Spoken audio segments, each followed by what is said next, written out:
Welcome to the Throttle Up Leadership Podcast. Our theme for 2025 is the future of work. Meaning is the new money. In a world shaped by rapid innovation and constant change, the pursuit of purpose and impact has never been more important. I'm Dr. John D'Antico, your host, bringing over 30 years of experience in leadership, strategic thinking, and purpose-driven innovation. Here, we tackle the pressing challenges of our time, from the rise of artificial intelligence to the growing need for meaning in the workplace. Together, we'll uncover how leaders can ethically integrate AI to enhance decision-making and keep humanity at the heart of their organizations. Remember, amidst all the technological advancements, in the end, it's always about the people. This podcast is your resource for actionable tools, thought-provoking discussions, and inspiring stories. It's time to go beyond leadership development and focus on leadership impact, creating workplaces where people thrive, innovation flourishes, and meaning truly becomes the new currency. Thank you for joining me on this journey. Now, let's throttle up and dive into today's episode. Hello again and welcome to the Throttle Up Leadership Podcast. I am your host, Dr. John D'Antico. With me today is Al Kushner. Al Kushner is a dynamic thought leader, award-winning author, and one of the sharpest minds redefining personal branding in the age of AI.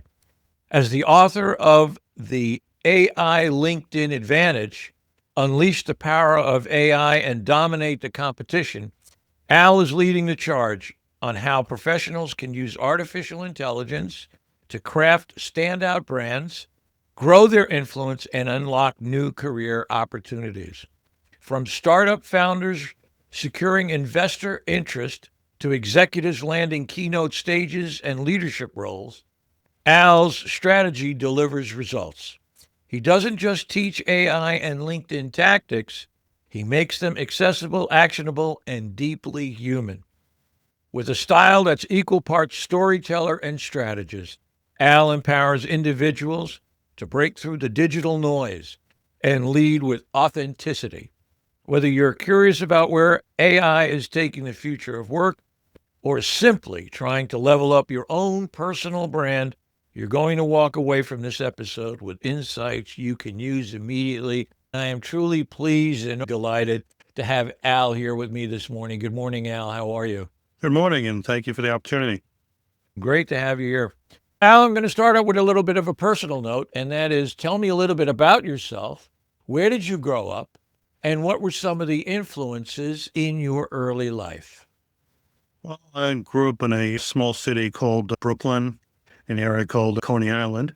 My influences were being by the beach. Growing up, the way I wake up in the morning, the sound of seagulls, I took for granted and lived there literally half my life, I would say. And I really enjoyed the opportunity. Being in a major city like New York gives me so much exposure to so many things. I went to 3 years to art school in the city, the high school, called the High School of Art and Design, where I learned a lot of my background on art and I guess, refining myself, especially in New York, particularly Manhattan. There's so many opportunities between museums and art galleries to go to. It was really amazing. I enjoyed my time there. I got into social media around 2000 when LinkedIn started becoming a social presence. I decided to stick to that platform because it seemed to be the best way to connect with people who are B2B and sometimes B2C. And it really grown since that time. So I really developed. I've been on there for at least 20 years, and I developed a way to connect with people and become a thought leader and educating about some of the things that I've used. I've seen with AI technology, it's really taken off tremendously in terms of the way you can be on there. There's no reason why you can't have a presence on the platform. And I think what we'll discuss today will share some insight on what I've used that work well. Great. I'm glad to hear it. I grew up in New York City myself. I was in the east side of Manhattan and worked in Manhattan on and off as a kid before I became a naval officer. I understand exactly what you're talking about. I can't tell you how many times I visited the American Museum of Natural History. One of my favorite places was the Hayden Planetarium. Yeah, I used to love go and watch the star shows there, when I didn't have anything else to do. There was so much art and culture that you were exposed to in Manhattan Island and around Brooklyn as well. And it was an education in and of itself. I'm sure you'd agree with that. Absolutely. So let me ask this, Al. The AI LinkedIn advantage. What inspired you to combine artificial intelligence with personal branding, and what kind of transformation have you seen in people who apply your methods?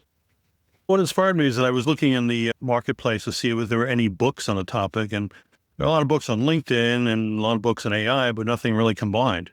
And I figured, why don't make something that'll be unique in a way that'll be important. And I think that AI technology nowadays is embraced in so many different platforms, and LinkedIn is a great place to use it. You can create content on the fly. You can create scripts, videos, you can optimize profile. There's so many ways that you can use it that it'll give you an advantage if you use it the right way over the competition. So it was perfect timing. That's great. Let me ask you this. In terms of people just starting out, where do you think they should start? What are the foundational elements of a compelling personal brand in today's digital landscape? I know you've mentioned this several times on my podcast, getting through the digital noise.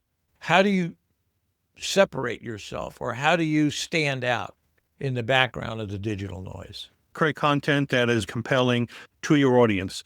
Give more than you receive. This is how you are going to establish yourself as a thought leader. Writing the book, for example, gave me that establishment right there. Creating content for LinkedIn. I have several newsletters I send out each week. I have videos that go out to various groups. So I established myself as an educator, and that's exactly what you're going to be considered as, and that's why people will trust you if you come across as that. Let me ask you this question. There's a lot of different feelings on the number of times you should post on LinkedIn. Do people get tired of it, or is there too much, or is there not enough? What do you recommend in terms of posting on LinkedIn? Well, my situation, I post at least 3 times a week with videos to various groups that I'm part of. I'm part of 24 groups. So I post videos over there at least 3 times a week. And again, they were all educational videos, and I haven't really seen any backlash of people saying it's too much. If anything, they appreciate it, and I see the likes and I see the comments, and it works. And I send out a newsletter once a week, but I have 5 different newsletters to 5 different groups. I use that on a weekly basis to maintain a presence. That's an interesting concept. You said 5 different newsletters to 5 different groups. How do they, in your mind, change? What are the alterations that you make, if I can ask you that? Sure. Well, I have of the groups that I have one for accountants, for example, because I work with a lot of referral partners. So accountants are referral partners, attorneys are another one. I have financial planners also. I have people who are insurance agents and event planners. And I have newsletters going out to all these people who signed up for it to learn about the latest things that help them become better on the platform. So it works quite well. Now, what are a few of your favorite AI tools right now that professionals can use to sharpen their personal branding or networking efforts without sounding robotic? That there's a lot of comments about the disappointment of GPT-5. And now the legacy models are available on OpenAI. So I'm just curious as to what tools do you use? Well, I like Perplexity, and that's a really unique platform. In fact, they have their own search engine they just released, and it really is impressive in terms of the information you get. They have a paid model version that you can get for about $20 a month that really gives you in-depth details, I think beyond Google, because there's no ads or anything. It gives you the information you're looking for, and it's very detailed. And it'll send you an email, with that information, which is great. So it makes it very convenient. So I like that one, and it's quite good. Google has its own AI engine as well, and that also has been very effective. They have Google Workspace. Right. And Notebook LM. Yeah, a great tool to use. And also they have agents also, which is quite unique that we can also discuss. That really gives it such a commanding performance on AI. So we can discuss that using those agents are really effective. Yeah, very interesting. I have subscriptions to 4: GPT, Google, Gemini, Perplexity, and Claude. And I find that I get the best results when I mix and match, use them as what can I say, reflections on perhaps what one may have produced for me. If I have an idea, for example, in ChatGPT, I have the $20 a month. I have the switch that says turn off, don't train the rest of ChatGPT. I've uploaded my book and documents, and it's gotten a real good picture of me now. A lot of times I'll have it do something, and I might run it through Claude later on and say, what do you think? That kind of a thing. It's really good how they balance one another and come out with different things. I mean, there are different ways that they, in a sense, express an idea that I'm trying to find the words for. Any comment on that? Any reflection on that idea? I think the idea is to pit one against the other and see which one is going to give you the result you're looking for. It really helps because it makes you sound a lot more human, a lot more authentic by having various options at your disposal. Yeah, I found Claude to be sophisticated, elegant. The way it transitions its words, the words that it uses, to me, it just impresses me more. So very interesting. In a world where authenticity gets thrown around a lot, how do you help clients balance automation with being genuinely themselves? Well, you want to be able to provide your own input. And when you do use services like ChatGPT and using the raw information, when you post it, it's going to sound like robotic. It's not going to sound like who you are. So you really need to adapt a persona that really is consistent with whatever you post. And that's what you try to do. And I've done that in my postings, and it really works quite well. People see that it's real, it's authentic. But sometimes you have to prove to others that it's really you and not AI. And sometimes that could be a challenge in its own. So it's still at a stage right now is that to be authentic is possible, but expect that some people may be jealous or envious of your post. And you get backlash. Let's talk a little. I want to go back for a minute because something just occurred to me. Your videos that you put out 3 times a week. Mm-hmm. Let me ask you this. What is the normal length of them? And the composition of the videos, is that you on screen doing the videos? What do those videos look like? If I ask you that. To how long the video should be. Ideally, anywhere from 30 to 90 seconds, with 60 seconds as kind of a sweet spot. So it just depends. But my average videos is about a minute to a minute and a half.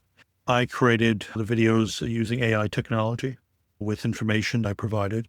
It comes out perfect, flawless, and it includes subtitles. That's important when you have a video. You should have subtitles because most people don't really listen to things, but they'll read it, and that really makes it quite unique. And it's got well received. I would say that for the majority, I've never had any people complain about the video. I'm not actually in the video itself, but that's okay because I may not be the most beautiful person. So I have a spokesperson that is quite attractive, and let's say sex sells and it works. Very interesting. So yeah, that's an interesting perspective. I'm actually doing a Udemy course. It's going to be a 10 lesson. The beginning is a 10 lesson course. And I was challenged with the idea of using an avatar. As you well know, there are different avatars. I have a colleague who's got this. I've been in his studio. It's just a brilliant, brilliant piece of work, lots of expensive equipment. And he's created an avatar in his own likeness. In fact, you'd be fooled to see if it's him or it's its avatar. I'm going to use some avatars on my Udemy course. And I think that come in for a minute, provided a summation of what I've talked about, just kind of very quickly can summarize it, and then kind of bug out. I thought, I don't really want to have an avatar because in those online platforms, they're very key on the people want to connect with the human being. The people want to see a person who's actually doing the training. So it's a very interesting philosophy that you have to have when doing videos. Is it going to be me? Is it going to be an avatar? What kind of avatar? Those kinds of things is very interesting to me. Any reflection on that? Yeah, I say that's the future, to be honest with you. And I'm using it today with my voice. It really works when I've cloned my voice and produce audiobooks and YouTube shorts. It comes out better without the ums and ahs. It really is perfect. And that saves time. And time is money. So if you think about it, it's really incredible the way the technology is. And that's with 11 Labs. You should check it out. I have a subscription to them. And I use them, and I'm using HeyGen to actually create the image of what I wanted, and 11 Labs for the voice in the background. So, but I've chosen right or wrong, I've chosen to use voices that are akin to the character. So if it's a young woman in her 20s, a Gen Z, I wanted that kind of a voice to link me, an old dude, to the younger generations. That was the thought process of where I'm trying to take that. So we'll see what happens. LinkedIn always seems to be in the act of becoming, constantly shifting what performs best, whether it's text posts, video carousels, or something else. What are today's LinkedIn rules for success, and how can people adapt without burning out? Well, I would say that in my experience, when you are using LinkedIn, I use it to interact with people in the groups that I'm in. So if it's something I would post my videos, that works out quite well. LinkedIn actually likes that a lot and favors that quite well. Also, posting with influencers on LinkedIn, as you know, they have a number of influencers. And when they post, they usually get hundreds, if not thousands, of eyeballs on the post.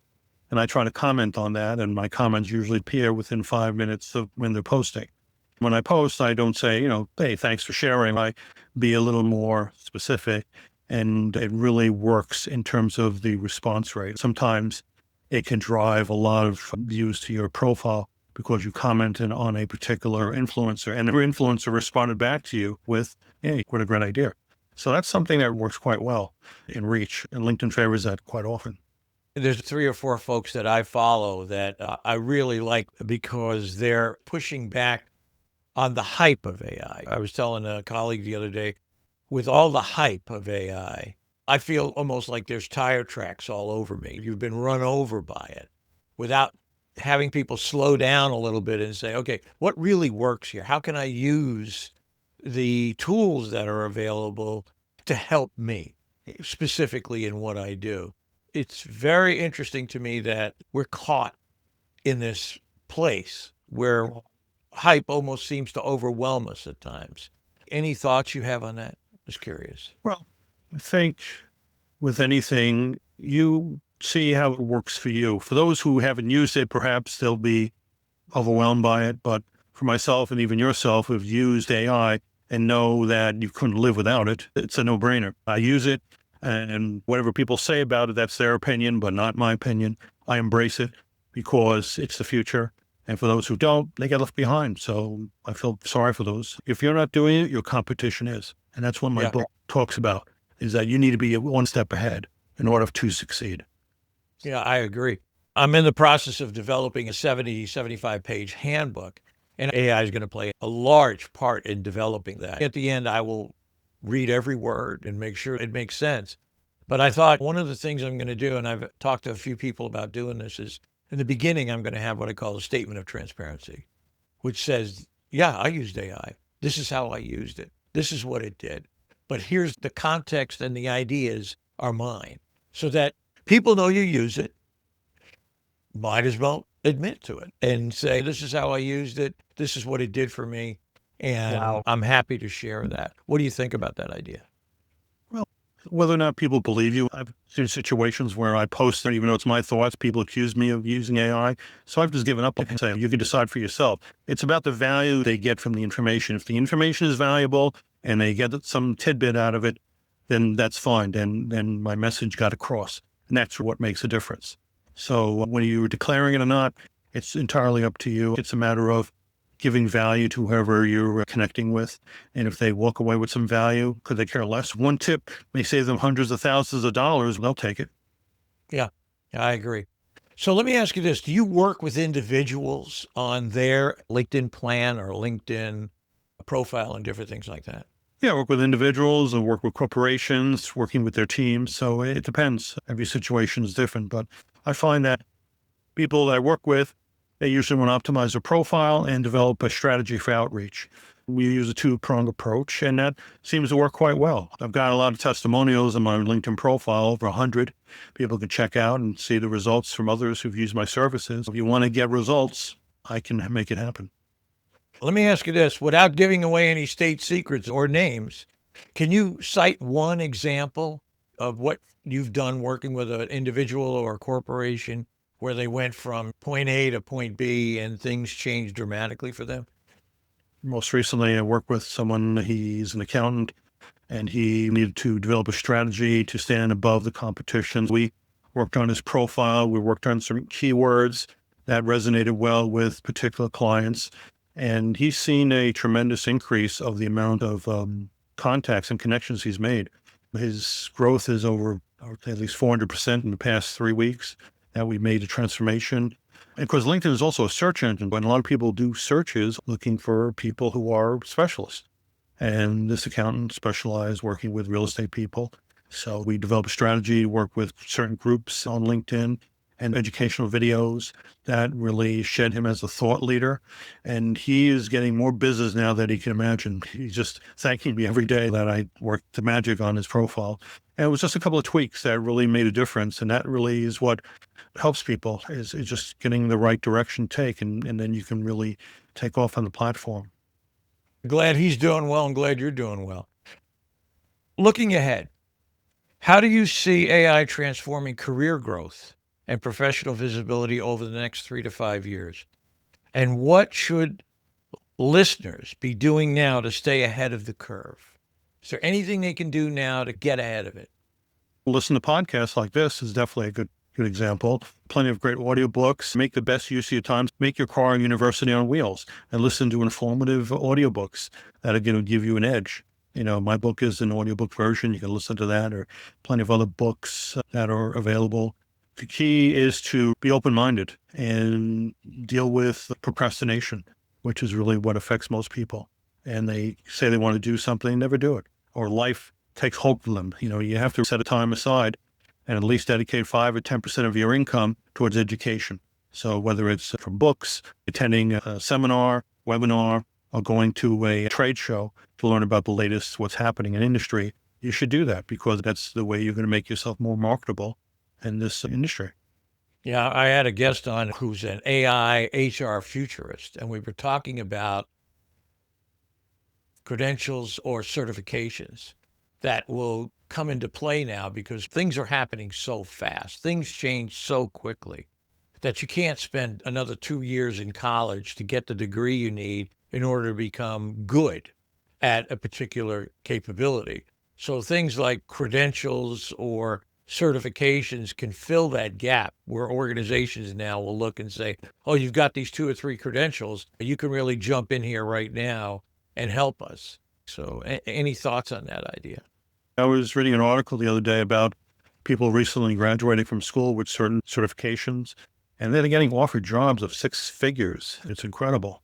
As well as a percentage of their company, they get stock options, and they're throwing a lot of money at these individuals with certain skills that are amazing. I wish these were available when I graduated school. Awesome. Yeah, I can imagine. It's just really what's going on in the industry. The right certification that's in demand and certainly is artificial intelligence. It's a growing industry, and there's a lot of companies out there throwing a lot of money at people just to get them, and it's incredible. You know, major companies like Google, Facebook, they all are in demand for these graduates who are 21 years old, 22, and earning these 6-figure money. I mean, it's crazy, but that's what the future is. So it's definitely going to be around. AI technology is there. One of the things that's happening now, as far as I can see, and one of the things I think that's going to power the future is the idea that we are now entering, we have been in, but now we're really taking off in a very entrepreneurial age, people being much more entrepreneurial, not relying necessarily on big organizations any longer for their future. You can't help but think that LinkedIn's going to play a huge role in that. LinkedIn and other social media sources. I'd love to get your ideas and your reflection on how you see this entrepreneurial age emerging and what LinkedIn can do for people in there. LinkedIn is owned by Microsoft and is a major player in the industry. They are not stopping at anything to be a dominant player in AI itself. So I think definitely there's definitely going to be growth in 3 to 5 years. And I think I'm already seeing the changes, particularly with search engines nowadays, like Google and Yahoo. I think those will be in the past. Platforms like Perplexity with their search engine is really amazing in terms of what people are looking for. They get rid of the noise, get to exactly what you're looking for, and influenced by ad dollars or anything. So I think there's going to be a lot of changes, a lot of shakeups in the industry in 5 years that people will be amazed at. I was allowed access on Perplexity to Comet, which is their browser search engine. It is stupendous. It's all at your fingertips. And it's one of the reasons why, in my leadership perspective, I'm saying, look, you've got a team of people, and now they're all AI augmented. They're able to use AI in a way that the organization may want them to use it, or mapping out the future hindrances to success. The question is, how do we release all that power? How do we bring all that power into the organization and turn it loose? So we'll see where it takes us. We're getting close to the end now. I'll just ask you this question. Mhm.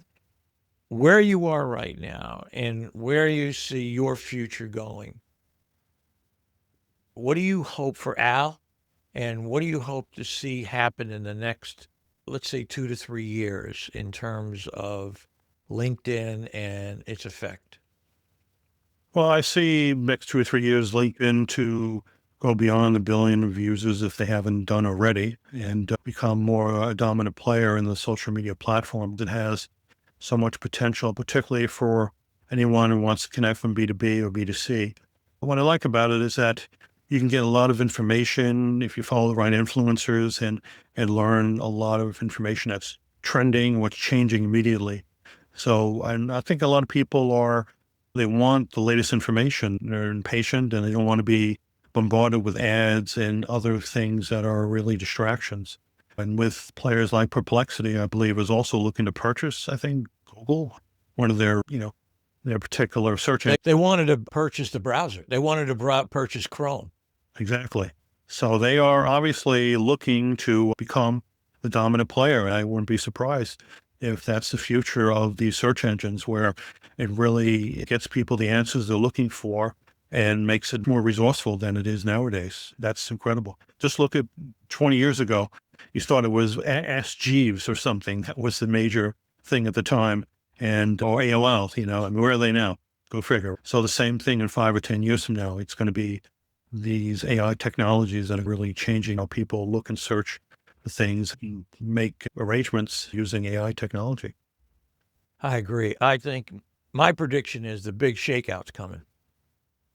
There's going to be only so many major players in this because it takes if you look at the ground floor, it takes data. It takes a tremendous amount of cooling for the systems, power generation systems, and hellacious amounts of money. I think it was Dari Amadai, the CEO at Claude, has said that he's estimated that the next generation of AI, just to train it, may go up as far as $100 billion. And that's a lot of money. So there's only going to be a few, what we might call a capstone or systems that form the nucleus of the AI world. I know someone, in fact, I did a podcast with this person. They're building applications on top of those AI systems. So it's going to be very interesting to see what happens. I think everybody's predicting a shakeout, just like we saw .com and different things like that. So it'll be very interesting to see who's left. What do you think? Yeah, I think it'll be interesting to see once the dust settles, who will be rising to the occasion. But I think in the end, everyone will benefit. Those who are using the services tremendously because of the access to the resources. I see when AI is used for processing medical claims, they're always looking to deny claims, but now people are fighting back with AI technology to appeal those claims in a way that is constructive and makes it compelling enough for them to open up the case again and redecide perhaps in your favor to pay the claim. And that really is going to be a game changer for a lot of people. It could save lives. Oh, absolutely. In fact, I read an article not too long ago about a woman who was using Google Gemini to teach people how to buff up their resumes to get past the organization's resume AI screening software. So how do you go from 40% to the top 5%? And I think the most ironic part of that for me was, and the one I got the biggest laugh out of was, the companies came back and said, well, we have to find a way to stop that. They decided they had to do more personal interviews in HR. And I always sit back and say, What a concept. We actually have to call people in, sit them down and talk to them, or get on a Zoom call and hope there are not too many filters on the Zoom call so that what you see is what you get, so to speak. So it's going to be a very, very interesting future. Well, same thing. When you look at modern day warfare, and if you look at the using, in Ukraine, these drones, but the fact is it's very costly to do it versus using some of the old fashioned method, using a howitzer. Then basically you use it and it's much cheaper and it gets the job done better. So sometimes new technology may not be handy in every situation. So sometimes you got to go back to the basics. Well, and having a drone just be a spotter. Basically, if you know where the drone is and you know where they're looking, you can call in the artillery and different things like that. So exactly, because drones can be jammed, but not how they're going to go ahead regardless of jamming equipment, and they're going to get the results. So sometimes you got to go back to the basics. And that usually does the job. It's going to be very interesting to see how it all shakes out. It's an exciting time. It's chaotic. It's opportunistic in many respects, and it's a very interesting time. So I appreciate it. Listen, Al, this has been a great conversation. I thank you so much for your time today. I wish you the best in everything that you do in the future. Great success. Thank you so much for your time. Yeah, and I want to leave your viewers, if they want to get information, they can go to my website, linkvantage.com. I also have a free profile optimization checklist they can check out, linkvantage.com/audit, so they can download it for free. It's a free checklist on how to optimize your profile. Hopefully, people will benefit from the information and make a better presence on the platform. I appreciate that very much, and I will promise you that I will put that in the show notes. Awesome. When I publish it, I'll make sure they're in the show notes and the link, so that people can get a handle on your book. I will certainly get my hands on your book because I need to do some more. I'm ramping up. I've got a newsletter now, just published my 4th, bringing a different perspective, and I really will relish the opportunity to use the tools that you've created. Thanks again, Al. I appreciate it very much. Thank you, John. We'll be in touch. You too. Right.